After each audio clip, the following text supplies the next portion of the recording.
Hi, what's up guys? It's Otto from MadCraft, the guy behind the multiple drum covers you've seen on YouTube. We've received a lot of questions about how we do these drum covers. You'll need a guy behind the camera, and also you need someone to record the covers. Here's Tom. He's the lead singer and guitarist of MadCraft, and he's also the one who's recording and mixing and quite pretty much producing the drum covers. Yeah, we're gonna quickly walk you through how we do these drum covers. Basically what you need is the drums, obviously, and then you need a bunch of different kind of mics. You need the cables and the stands. Then you need an audio interface that has the sufficient amount of inputs. 8 is usually enough. We use 8 tracks on the drum covers. And then you need a computer that you can hook up your interface with, and then you need a DAW. The DAW is a computer program that you use to record with, but you can basically use anything. So, here we are behind the kit. The kit is now perfectly set up to film a drum cover. Actually, we filmed a couple of videos before shooting this tutorial, or whatever you call it. Here all the drums and the cymbals are basically mic'd up, and next we're going to go through drum by drum, cymbal by cymbal, how it's done. So Otto, first up, the snare drum, the most important one. My snare drum the brand is Mapex, and I basically bought it because of the looks. Yeah, so basically a basic steel shell snare drum. This is 5.5 inch depth and of course 14 inch with an Evans ST super tough head.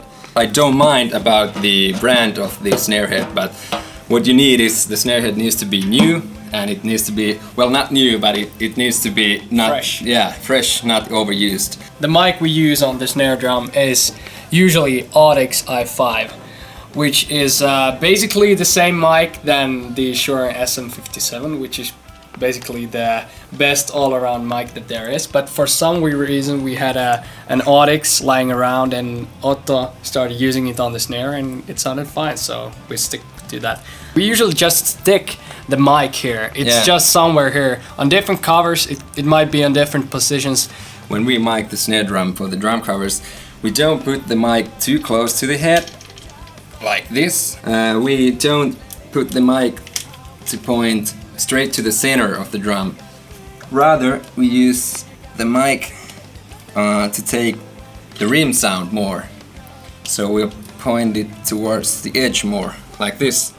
When we record our own songs, like properly, we use a little bit more mics, but on the drum covers, we only use one mic for the snare drum, and it's been pretty good. You usually have a second mic at least on the bottom to get the bass out of the snare. on the bottom head, but you don't really need that when you play these kind of fast drum covers. The last thing you'll need is of course a stick and a hand to hit the snare drum.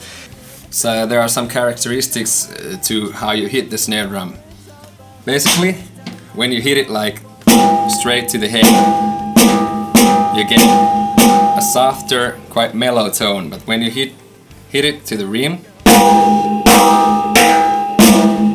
you get a bit more aggressiveness and tone and high-pitched, nice ring to the sound, and that's what we want, and that's what we use. So when you hit the snare drum loud enough, hard enough, then the sound is obviously also good. Yeah, and it's like a lot of people ask, how do you get the snare drums and the drums in general sounding so, like, how do you get that attack? And basically where the attack comes from is right there. You have to hit it hard, you have to have a proper technique.